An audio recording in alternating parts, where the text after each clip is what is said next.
नमस्कार, आर्य न्यूज देख रहे हैं आप। मैं हूं आपके साथ पल्लवी सिंह। खबरों की शुरुआत करते हैं फिरोजाबाद से। बताते चले कि पंजाब नेशनल बैंक नगला बीच के पास कन्हैया ज्वेलर्स के नाम से ये दुकान थी, जहां पर गोविंद वर्मा की ज्वेलर्स की दुकान है और लगभग 1 बजे दो युवक मोटरसाइकिल पर यहां पर आते हैं और लूट की कोशिश की जाती है, जिसका सीसीटीवी फुटेज इस वक्त हम आपको दिखा रहे हैं। आप देख सकते हैं कि यहाँ पर ये कुछ जो लोग हैं वो पहुंचते हैं और यहाँ पर इन बदमाशों को पकड़ लिया जाता है। बताया जा रहा है कि ग्राहक बनकर ये दुकान पर पहले दाखिल हुए और मालिक गोविंद वर्मा से इन युवकों ने अंगूठी दिखाने के लिए कहा, तो गोविंद ने जैसे ही इन्होंने अंगूठियां दिखाई, उसके बाद आरोपी युवकों ने बैग से तमंचा निकाला और आपको बता दें कि गोविंद वर्मा पर वार किया गया और कहा कि सारा सामान ला कर दे दो। इस बीच गोविंद वर्मा अपनी जान बचाकर काउंटर को फलांग कर वहां से दुकान के बाहर पहुंच गया और शोर मचाना शुरू किया। शोर सुनते ही आसपास के लोग वहां पर मौजूद हो गए और दुकानदार की आवाज से तमाम भीड़ वहां पर इकट्ठा हो गई और इसी बीच बदमाशों को पकड़ लिया गया है। इसी दौरान पुलिस को भी मामले की सूचना दी गई, जिसके बाद पुलिस ने मौके पर पहुंचकर इन आरोपियों को गिरफ्तार कर लिया है। फिरोजाबाद से मामला सामने आया है और आपको बता दें, दिन दहाड़े लूट की ये कोशिश की गई। आप देख सकते हैं गुलाबी शर्ट में ये दुकानदार है जो मौका देखते ही दुकान से एकदम बाहर भागा और उसने शोर मचाना शुरू किया, जिसके बाद इन बदमाशों को दबोच लिया गया है। आसपास के तमाम लोग वहां पर इकट्ठा हो गए और इस चोरी की वारदात को नाकाम कर दिया गया। उसी दौरान पुलिस को भी सूचना दी गई, जिसके बाद पुलिस ने मौके पर पहुंचकर आरोपियों को गिरफ्तार कर लिया है। गोविंद वर्मा सराफ है नगला बीच में, जिनके यहाँ आज दो बदमाश आए। उन्होंने अंगूठी वगैरह देखना चाहे, उसी बीच उन्होंने अपना तमंचा निकाल लिया, उनको लूटपाट करने का प्रयास करने लगे। तभी गोविंद वर्मा जी दुकान के बाहर आए और पब्लिक से मिलकर के पुलिस भी आ गई, सबने मिलकर दोनों बदमाशों को पकड़ लिया। और ये लोग थाना बरहन क्षेत्र के आगरा के रहने वाले हैं। इससे पूछताछ की जा रही है, इनके आपराधिक इतिहास की जानकारी की जा रही है। इन्होंने और इसके पहले कौन कौन सी घटना की, इसकी जानकारी की जा रही है, पूरी जानकारी की जा रही है और इनके विरुद्ध आवश्यक विधिक कार्रवाई की जा रही है। सर, ये कितने सामान बरामद हुआ है और कितने लोग थे? ये दो बदमाश पकड़े गए हैं, इसे तमंचा पकड़ा गया। खबरों में रुक करेंगे आगरा की ओर, जहां अवैध खनन माफियाओं के हौसले बुलंद होते दिखाई दिए हैं। करीब 1 दर्जन अवैध खनन के जो ट्रैक्टर हैं उन्होंने आतंक मचा दिया है और इसकी ताजा तस्वीरें हम आपको दिखा दें। यहाँ पर आप देख सकते हैं कि जो बैरिगेड्स है उसे तोड़कर ये खनन माफिया किस तरीके से बेलगाम और अनियंत्रित होकर वहां से फरार हो रहे हैं।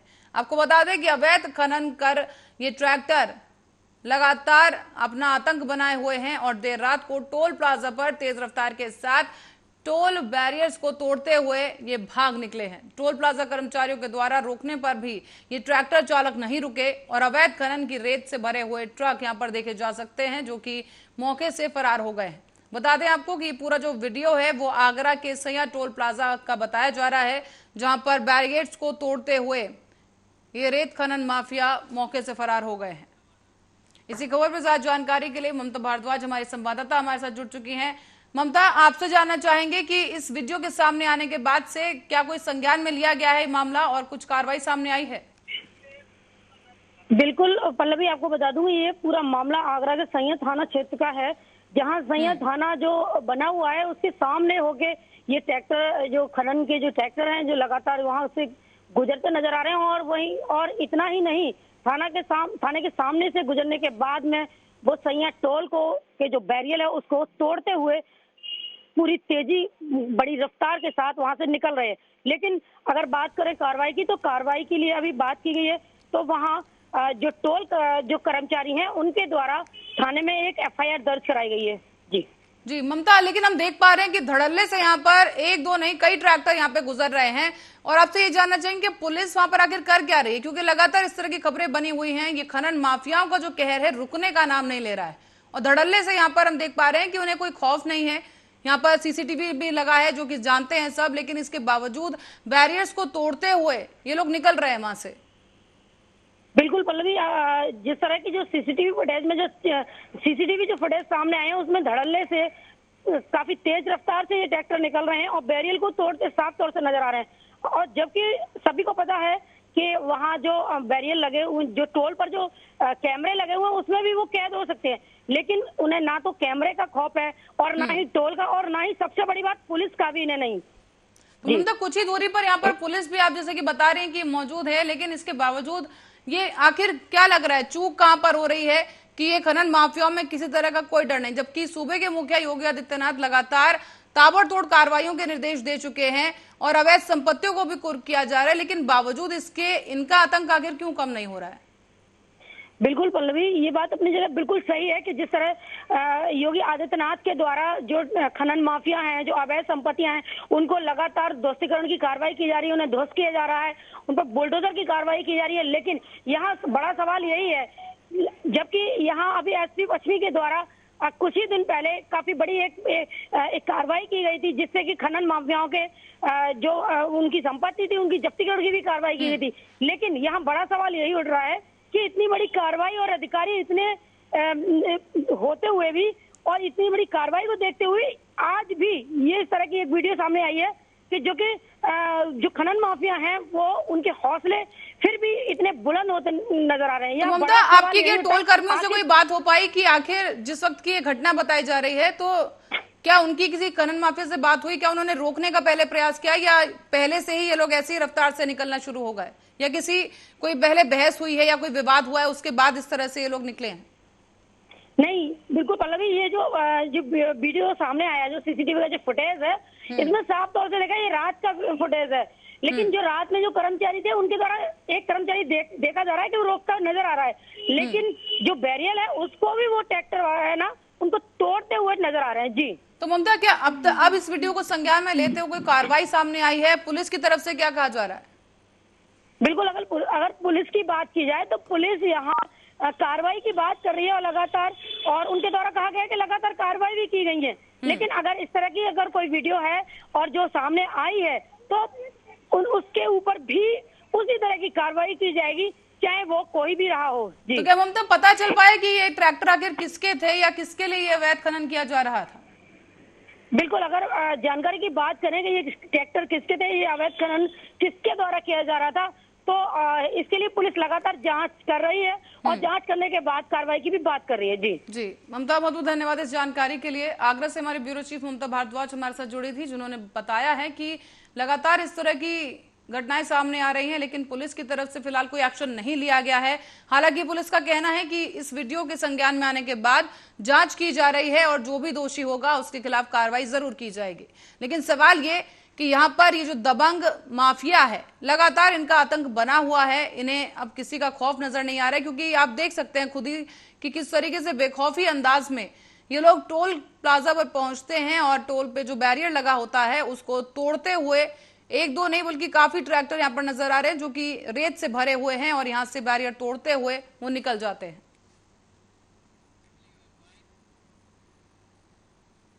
और अब खबर हरदोई से है, जहां शाहबाद कोतवाली के ग्राम सफीपुर के पास सड़क के किनारे झाड़ियों में एक युवक का शव मिला है। सूचना पर पहुंची पुलिस ने शव को कब्जे में लिया है और शाहबाद कोतवाली के ग्राम सफीपुर के पास सड़क के किनारे झाड़ियों का यह मामला है। शव मिलने के बाद से इलाके में हड़कंप है। बताया गया है कि सड़क से गुजर रहे कुछ राहगीरों ने इस शव को देखा और जैसे उनकी नजर इस शव पर पड़ी तो तत्काल ही इसकी जानकारी स्थानीय पुलिस को दी गई। सूचना पर पहुंची पुलिस ने शव को कब्जे में लिया है और शव की शिनाख्त सतपाल नाम के एक शख्स के रूप में हुई है। मृतक युवक के परिजनों ने यह भी जानकारी दी कि सतपाल 2 से 3 दिन पहले लापता हो गया था और आज उसका शव झाड़ियों से बरामद किया गया है। फिलहाल पुलिस सड़क हादसा इसे बता रही है और पुलिस ने शव को कब्जे में लेकर पोस्टमार्टम के लिए भी भेज दिया है।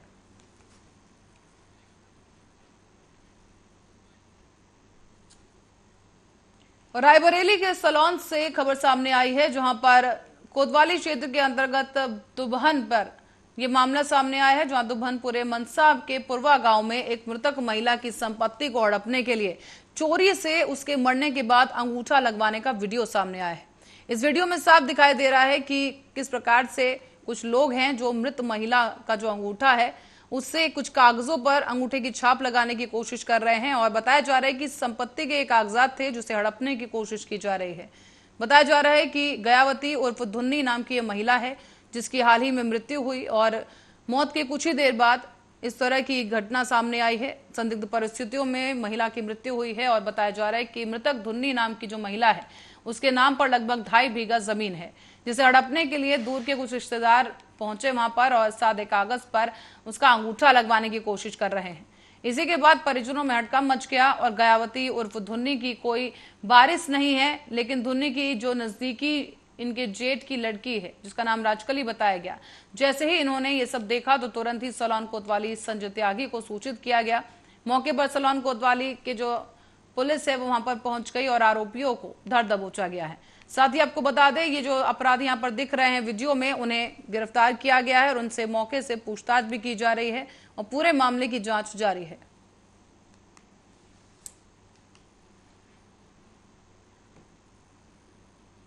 बांदा बहराइच मार्ग पर एक खबर सामने आई है, जहां बांदा बहराइच राजमार्ग पर नंदाखेड़ा गांव के पास सड़क दुर्घटना हो गई। इस दुर्घटना में मोटरसाइकिल सवार घायल हो गया है और अज्ञात वाहन ने इस युवक को जोरदार टक्कर मार दी। सूचना पर पहुंची एम्बुलेंस के द्वारा घायल को सामुदायिक स्वास्थ्य केंद्र ले जाया गया, जिसमें एक युवक जिसका नाम रंजन बताया गया है, उसकी उम्र 30 साल है और उसकी हालत गंभीर बनी हुई है। आनंद फानन में युवक को सीएचसी बछरवा लाया गया, जहां हालत गंभीर होने पर इस युवक को जिला अस्पताल के लिए रेफर किया गया है। घायल युवक हरचंदपुर थाना क्षेत्र के अंतर्गत का रहने वाला बताया जा रहा है और यह घटना बछरवा थाना क्षेत्र के अंतर्गत नंदाखेड़ा गांव के पास की है।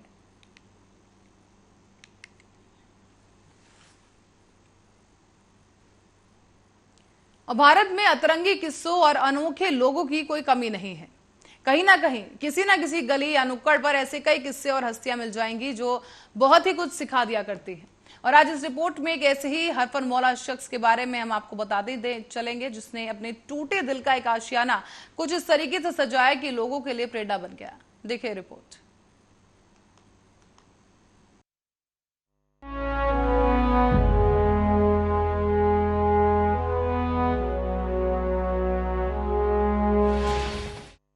एक चाय बेचने वाला चाहे तो क्या कुछ नहीं कर सकता, और इसका उदाहरण हम सबके सामने है देश के प्रधानमंत्री नरेंद्र मोदी के रूप में, जिसका जीवन किसी प्रेरणा से कम नहीं। और ऐसे कई दिग्गज हमारे देश में हैं, जिन्होंने एक छोटे से काम को भी इतना खास बना दिया कि हर कोई हैरान है। इसी कड़ी में आपने MBA चाय वाला, ग्रेजुएट चाय वाला, MSc चाय वाला तो सुना ही होगा, लेकिन एक और चाय वाला है जो बहुत ही खास है और वो है बेवफा चाय वाला, जिसके बारे में आज हम आपको बताने जा रहे हैं। दरअसल छत्तीसगढ़ के बलौदा बाजार सड़क पर ऐसी ही चाय की एक दुकान है जो कि युवाओं के लिए खास पसंद बन चुकी है, जिसका नाम है बेवफा चाय वाला। और यहाँ इस जगह को और खास बनाता है इसका स्पेशल मेन्यू। और यहाँ की खास बात है कि यहाँ प्रेमी जोड़ों और प्यार में धोखा खाए हुए लोगों के लिए चाय के दाम अलग अलग हैं। यानी कि यहाँ चाय की चुस्की के साथ लोगों के दर्द भरे किस्सों या प्यार भरी कहानियों का मेला भी लगा ही रहता है। तो हो भी क्यों ना,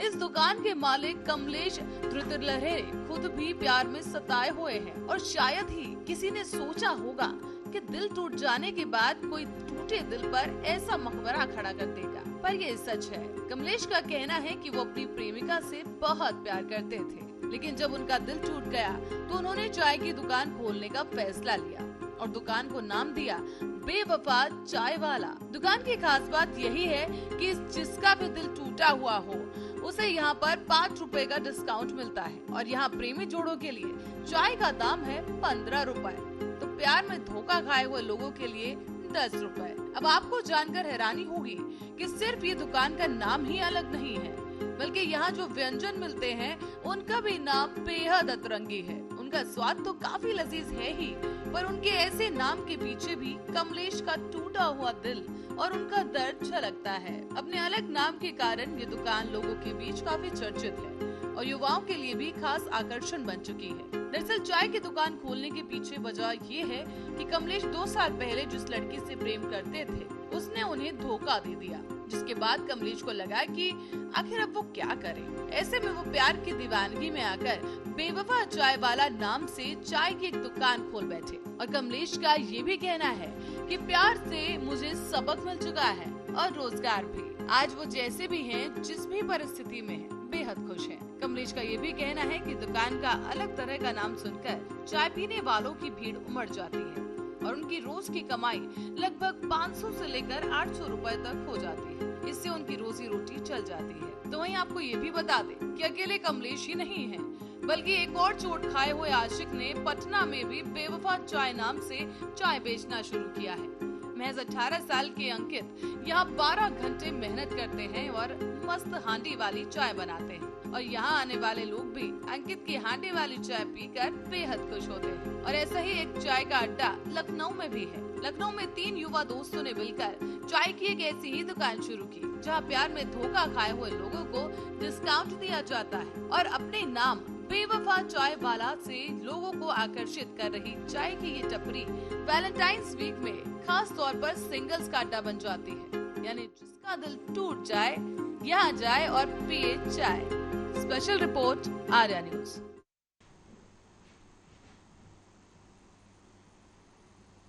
और अब रुक करेंगे उत्तराखंड की कुछ बड़ी खबरों की ओर। शुरुआत करते हैं हल्द्वानी से, जहां नशे की गिरफ्त में आने वाले बच्चों के लिए काउंसलर बनकर अभिभावक उन्हें बचा सकते हैं। ये संदेश दिया गया है मंत्री के द्वारा, जो आपको बता दें कि बच्चों के बदलते स्वभाव को किस तरह से नजरअंदाज न करना एक अहम पहलू हो सकता है। उन्हें समझें और बेहतर ढंग से समझाने का प्रयास करें। बता दें आपको कि केंद्रीय रक्षा राज्य मंत्री अजय भट्ट ने नशे के खिलाफ आयोजित एक कार्यक्रम में ये संबोधन किया है और उन्होंने युवा जोश युवा सोच में मौजूदा तमाम अभिभावकों को एमबी इंटर कॉलेज मैदान में आयोजित इस कार्यक्रम के दौरान दीप प्रज्वलन के बाद मंत्री अजय भट्ट ने लोगों को गांव की ही एक कहानी के माध्यम से नशे के खिलाफ सजग रहने के लिए कहा। उन्होंने शुरुआत की देश के पहले स्वदेशी विमान वाहक पोत INS विक्रांत की उपलब्धि से और लोगों का उत्साह बढ़ाते हुए सरकार की इस बड़ी सफलता को बताया। साथ ही उन्होंने कहा कि देश में इस तरह की तरक्की और कामयाबी के लिए जरूरी है कि देश के युवा शारीरिक और बौद्धिक रूप से खुद को मजबूत रखें। नशा उनकी ही जीवन को खत्म कर सकता है, लेकिन देश को भी कमजोर करता है। इस दौरान और क्या कुछ कहा गया आप भी बताते हैं आपको। कटु सत्य है कि नशे का कारोबार इस क्षेत्र में बहुत पनप रहा है। 4 किलो अभी तक स्मैक यहाँ पकड़ी गई है इस क्षेत्र में, और उसकी कीमत 1 किलो की कीमत तो 1 करोड़ होती है। तो इस तरह से स्मैक है, हशीश है और भी कई चीज़ें हैं, भांग है, गांजा है। ये चीज़ों ने हमारे युवकों को खोखला कर दिया है। इसलिए आज जो ये कार्यक्रम लिया गया है ये बहुत ही अद्भुत है शंकर कोरंगा जी द्वारा, और राजनीतिक है, इसमें राजनीति का सवाल नहीं। हर दलों के लोगों का ये कर्तव्य है कि समाज की बुराई को उखाड़ने के लिए एक होकर आगे आए। ये हमारा प्रोग्राम आज जो शंकर कोरंगा जी ने युवा शक्ति को ताकत देने वाला शंकर कोरंगा का ये प्रोग्राम सारा प्रोग्राम था। इसमें हमारा बच्चों को नशे से दूर भगाने के लिए, नशे से दूर करने के लिए यह प्रोग्राम है। और उसमें हम लोग आर्मी से जिन लोगों ने पूरी सर्विस, पूरी जिंदगी बॉर्डरों में निकाल दी, बॉर्डरों में हम लोगों ने जिस प्रकार से काम किया, वही हमारा संकल्प यहाँ पर यह है कि हम युवाओं के साथ और महिलाओं के साथ और बुजुर्गों के साथ में कंधा मिलाकर हम चलेंगे और इस नशे को दूर करेंगे। और उत्तराखंड के अल्मोड़ा जिले में भिकियासौंड में सरवर्ण महिला ने से विवाह करने के बाद उसके ससुराल के द्वारा दलित युवक की पीट कर हत्या कर दी गई। और इस हत्या के विरोध में आज क्षेत्र के कई सामाजिक संगठनों के द्वारा बिंदुक्ता के करार रोड पर जुलूस निकाला गया और ये जुलूस निकालकर जातिवाद मानसिकता के लोगों का पुतला दहन किया गया है। इस दौरान मौजूदा लोगों ने सरकार से मृतक जगदीश चंद्र के परिवार को 1 करोड़ रुपए का मुआवजा और परिवार के एक सदस्य को सरकारी नौकरी देने की मांग की।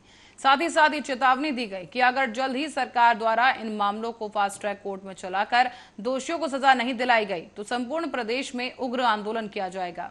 बताते चले कि प्रगतिशील संगठन के अध्यक्ष रमेश कुमार के नेतृत्व में क्षेत्र के विभिन्न सामाजिक संगठनों के कार्यकर्ताओं ने बिंदुक्ता के कार रोड में एक जनसभा आयोजित की।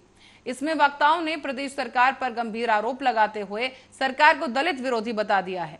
उसके बाद प्रदर्शनकारियों ने कार रोड में जुलूस निकाला और जातिवाद मानसिकता के लोगों का पुतला दहन किया है।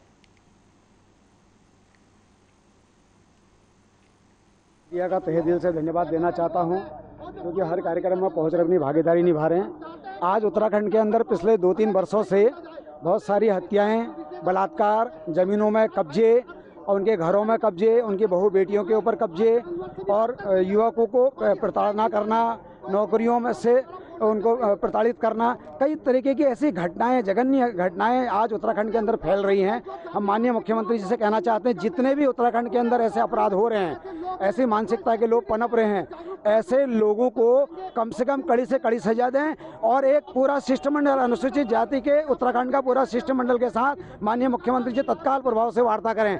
मीडिया का तहे दिल से धन्यवाद देना चाहिए। उत्तराखंड का संपूर्ण शिल्पकार समाज बहुत आहत है। कुछ समय से उत्तराखंड में जातिवादी मानसिकता बहुत अधिक बढ़ चुकी है और बहुत ही अधिक जघन्य घटनाएं और हत्याएं उत्तराखंड में होती आ रही हैं। इसी कड़ी में अभी जगदीश की जो हत्या हुई है वो भी एक निंदनीय घटना है, दर्दनाक घटना है। उसका सबसे बड़ा कारण एक ये भी है क्योंकि SC/ST एक्ट को इन लोगों ने बड़ा लचीला कर दिया है, जिसमें तुरंत गिरफ्तारी नहीं हो रही है। हम सरकार से, उत्तराखंड सरकार से, केंद्र सरकार। और रुड़की से खबर है, जहां झबरेड़ा पुलिस को उस वक्त बड़ी कामयाबी मिली जब झबरेड़ा पुलिस ने लाखों रुपए की शराब को बरामद किया। पुलिस ने इस दौरान 2 आरोपियों को भी गिरफ्तार कर लिया है और दरअसल आगामी त्रिस्तरीय पंचायत चुनाव को लेकर पुलिस प्रशासन पूरी तरीके से अलर्ट हो चुका है।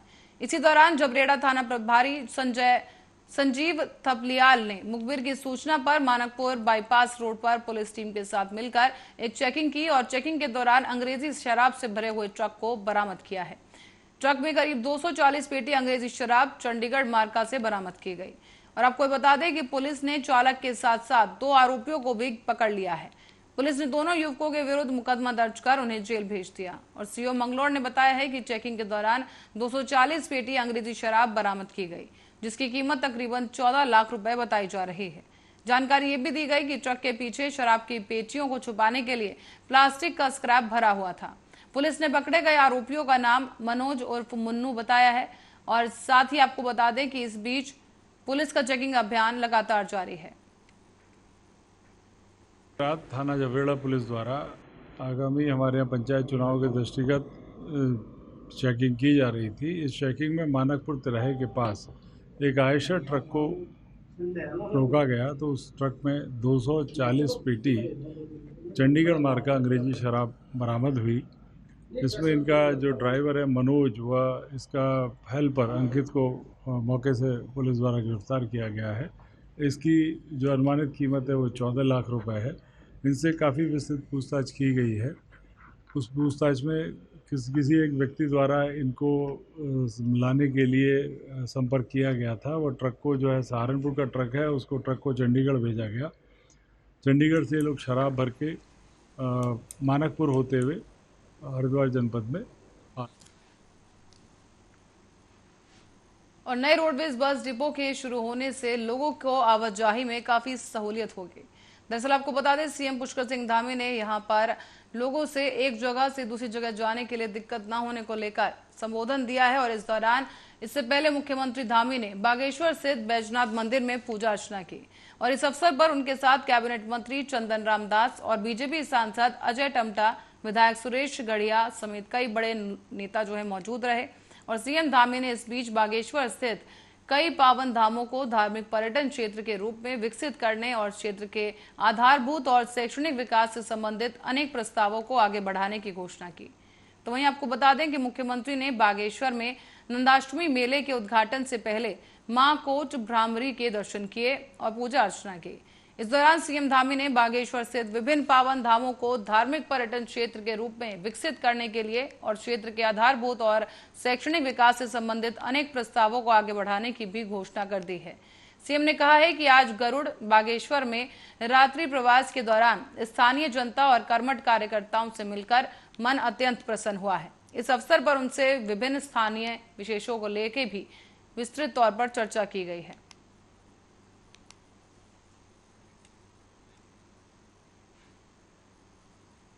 और टिहरी गढ़वाल से खबर है, जहां जिलाधिकारी डॉक्टर सौरभ गहरवार को दिशा निर्देश उन्होंने दिए हैं, जहां पर आपदा प्रभावित क्षेत्रों में क्षतिग्रस्त योजनाओं को सुचारू करने के लिए जो काम किया जा रहा है उसका जायजा लिया गया। साथ ही साथ सभी विभागों के द्वारा त्वरित गति से काम किए जाने की हिदायत दी गई।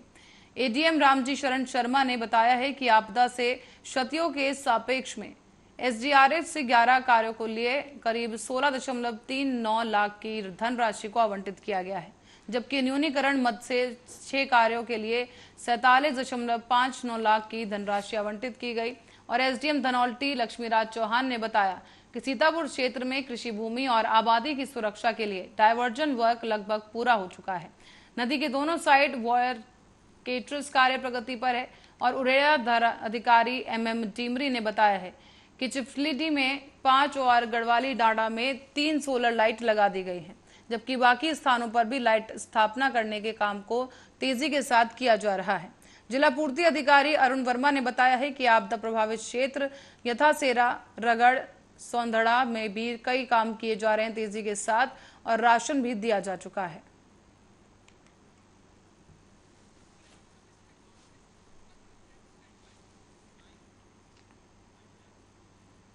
और इसी खबर के साथ ही फिलहाल के लिए बुलेटिन में इतना ही। बने रहे हमारे साथ, देखते रहे आर्या न्यूज।